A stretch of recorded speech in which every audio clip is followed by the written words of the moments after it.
আচ্ছা, সকালে রুটি দিয়ে খাওয়ার জন্য কোনো সবজি না থাকলেও কিন্তু হবে। ডাল আলু তো আছে, তো তাহলে ডাল আর আলু এইভাবে কিন্তু সেদ্ধ বসিয়ে দিয়েছি। আর আলুটা কিন্তু ছোটো ছোটো ডুমো ডুমো টুকরো করে কেটে একই সঙ্গে সেদ্ধ বসিয়ে দিয়েছি। তো সেদ্ধ হয়ে যাওয়ার পর এদিকে একটা কড়াইয়ের মধ্যে অল্প পরিমাণে তেল দিয়েছি, দুটো শুকনো লঙ্কা কুচিয়ে দিয়ে দিয়েছি, আর দিয়েছি একটু গোটা জিরে। তারপর অল্প একটু পেঁয়াজ লাল লাল করে ভেজে নেওয়ার পর একটু রসুন কুড়িয়ে এর মধ্যে দিয়ে ভালো মতন ভেজে নিয়েছি। আর তোমাদের কাছে টমেটো থাকলে এখন কিন্তু একটু টমেটো কুচিয়ে দিয়ে দিতে পারো।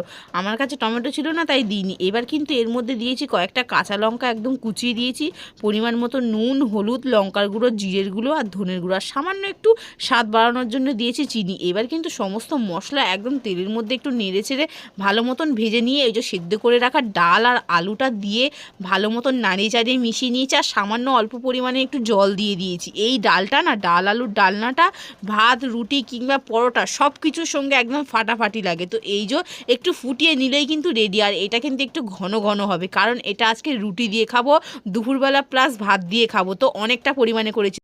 আর এদিকে কিন্তু গরম গরম ফুলকো ফুলকো রুটিও কিন্তু আমি বানিয়ে নিয়েছি। তো ব্যাস, এই যে একদম ঘন ঘন কত সুন্দর সাজিয়ে নিয়েছি। আর এদিকে কিন্তু রুটির সাথে ডাল নিয়ে নিয়েছি, সাথে কাঁচা লঙ্কা আর পেঁয়াজ। উফ, যা দারুণ লাগছিল না খেতে! তোমরা কিন্তু একদিন হলেও ট্রাই করো বাড়িতে এই ডাল আলুর ডালনাটা, আর খেয়ে আমাকে কমেন্টে অবশ্যই জানিও যে কেমন হয়েছে। এখন আমি খেতে খেতে চলে গেলাম। Tata, bye bye.